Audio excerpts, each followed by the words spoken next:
2014. This is my honor to host this event for the second year in a row. For those of you that don't know me from your small screen tablet or mobile device, I'm Sean Irvine from CTV News, and it's great to be here again this year. And to my left this morning is Lisa from the Canadian Hearing Society, who will be, of course, providing sign language for those impairments this morning. So it is wonderful to be here again, and I want to tell you a little bit about, for me, a good reason to be here this morning. Often when I host events, I like to do them because there's some sort of personal tie in my own life. And last year, I kind of spoke in generalities, and this year I kind of discussed it with my mom, because it's a person that's very close to her heart, and I wanted to decide whether I should bring forth the story of my uncle. So this morning, I'm going to tell you a little bit about him. And forgive me if I refer to notes a little bit, because it's a bit emotional at times for me, because he's a pretty important guy in my life. So, in my family, as a wide-eyed child, I had a favorite uncle. His name to me was simply Uncle Doug. He's my mom's little brother. Uncle Doug loved toys and games like me. He loved sweet food like me. And he didn't see the problem with getting a messy face while eating his dinner, like me. Yes, as I grew up, I learned Uncle Doug had a major stroke at birth, which left him with some physical, mental, and especially social challenges, in a time where not everyone accepted them. Outwardly, a young Uncle Doug seemed to be an adult of the 1950s and 60s, and I use a term that's inappropriate today, but they often looked at him and thought, well, he seems like a normal boy.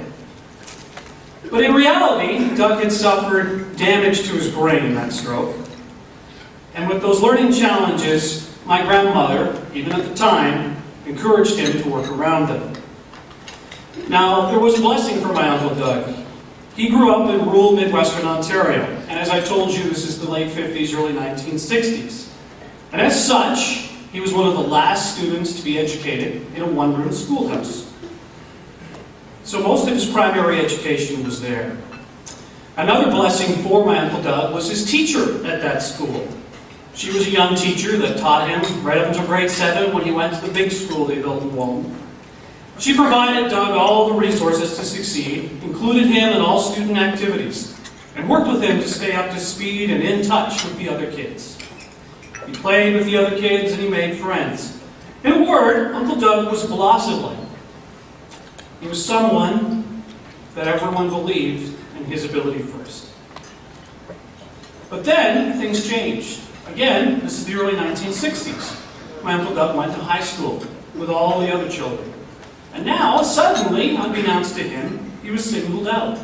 He was put in a class with 2 or 3 other students, and as my grandmother said, again I use quotes, was dumbed down.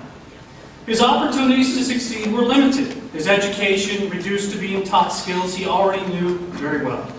Simply because, in someone's mind somewhere, he was incapable of learning with the other boys and girls. So my Uncle Doug went on a bit of a downward trend in high school. Then, in frustration, he left high school before it was over and went adrift. He decided he did not want to be institutionalized, and so he wandered. During this time, he was frequently robbed by people he thought were trustworthy, people he thought might be his friends, as he would move from rooming house to rooming house in Ontario. Eventually, Doug found his way into an early group home. But again, the system was young. Many misfortunes befell my Uncle Doug again. But, my Uncle Doug being my Uncle Doug, this is now the early 1970s, he resounded, and my proud Uncle Doug was back. He changed, took control of his own life, took courses to manage himself on his own, and tried independent living for a while.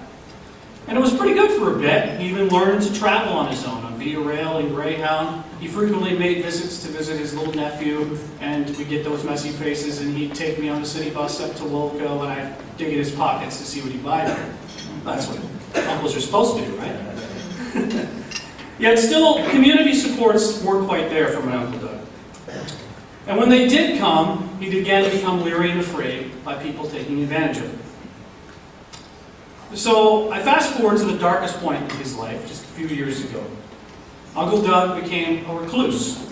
He refused to see anyone, even his nephew. My mother was the only one allowed, and only to deliver food, which by this point he had taken to pretty much eating peanut butter sandwiches.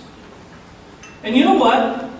None of this action that he'd taken had anything to do with his physical, mental, or social challenges caused by birth. It was caused by society and mental illness triggered by society's treatment. Well, of course, as family members, we were concerned, and we worked with him. And times changed, social supports got involved. And thankfully, help came. And through it, today, my Uncle Doug has a home and a positive place where he has purpose. And in his own way, my Uncle Doug, as it relates to today, even has his own career. Today, my Uncle Doug is there and prospering. He's advanced so much. He's a different person than he was just 7, 8 years ago.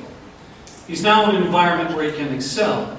Today, he smiles, he interacts, and he's active, and here's the job part, he even volunteers now with an organization to help people who were once in the place he was. So for my Uncle Doug, he's been able to put his abilities first once again. So I tell you that story and it all sounds like a wonderful, happy ending. Well, to me, it's only a happy turn in a chapter of the life of a person who was limited by society. He was limited by the ideals of a past generation that some of us, not here, but outside this room, still hold. Yes, and here I think all of us wouldn't be here, even if we're here for the first time. We wouldn't be here if we didn't know otherwise. For ability is something my Uncle Doug had and has, yet now he's past an age where society's changes are too late for many of his dreams. Sure, let's not forget for a moment the happy volunteer he is today, while still admitting there are other Uncle Dougs out there who haven't found their path to fulfillment and opportunity. But I think we all know there are organizations like this one and many others. There are far fewer Uncle Dougs out there today, and it's because of organizations like Ability First and the employers. How many of you are out there today? Who are the employers? Okay, put your hands down. And the employees. Who's the employees out there today? There we are. All of you making a difference. So, on behalf of my Uncle Doug, I want to thank you for what you've done.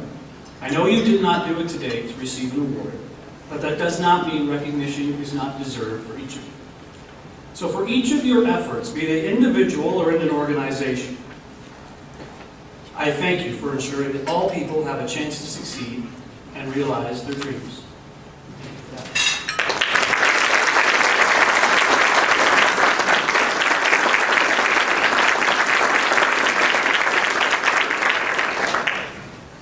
So, now that you've learned a little bit about my own story, I can only imagine most everyone in here has a story of their own, whether it's a friend, a family member, an acquaintance. We've all reached out to give someone a chance and opportunity, whether they are struggling with abilities or just struggling and need a boost in life. So, pat yourselves on the back for doing that, each of you. So, let's begin, because as I said, everyone deserves some recognition. Let's begin the award ceremony. So, to get things underway this morning, my first guest to welcome up, and I will never steal his word, but I bet if you asked him, he would say something along the lines of, it's fantastic, terrific, magnificent, and a downright good day. But he's also your counselor, and one who's coming back. Congratulations. Let's welcome Ward 12 Councillor Harold Usher. And again, I didn't steal the word, Harold, so you better use it.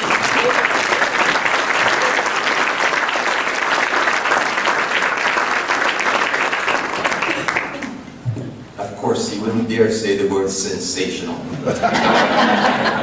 That's solely for me. I am sensational. Good morning, ladies and gentlemen. I bring you greetings on behalf of the City of London, on behalf of our Mayor, Joni Beckler, and our current City Councillor. Our current City Councillor, I should say. And I want to accept the fact that, or recognize some other politicians who are in the room. They're not City Councillors, but Peggy Sadler from London West, NDP from London West.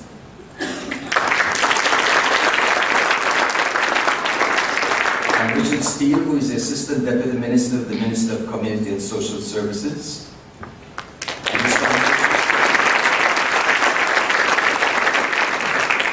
Thank you very much. You know, as I listened to your speech there, Sean, I think that all of us who think that we do not have disability always have a little bit of disability somewhere. And most people with disability always have some ability. And it's up to us and to them to find out what that ability is, whether it's this size or whether it's this size. And I believe that it's very, very important that we in London accept that fact and recognize those abilities and try to find employment or offer employment to whomever we find to utilize those abilities. I believe strongly, personally, in diversity and inclusivity in the workplace and in the workforce. And I look down here and I see my friend Veronica from the HR department of the City of London, who knows that those are some of my words that I try to establish and pen within the diversity plan of the City of London. And if you read the diversity plan of the City of London, you will see those words embedded in there. Diversity, inclusivity in the workplace and in the workforce. I think that that's very important. I believe that there's nothing better or no better feeling than to have a job in this world, no matter who you are. And I believe that everyone feels important when they make a contribution to the community or the society. Because within themselves, they feel that they're making that contribution personally, and it makes a big, big difference to them. So, I want us to continue to inspire and empower individuals to better their personal disposition. And I believe that that's part of what Ability First is all about. My mission in life is to inspire and empower individuals to better their personal disposition. That means for me to ensure that they have a better quality of life, and all the stakeholders who are in this room, I'm sure that that's what they strive towards. So ladies and gentlemen, what Ability First stands for is what we all stand for in this room, and that's something that we, the society, the community of London, should uphold, encourage, and endorse very, very strongly.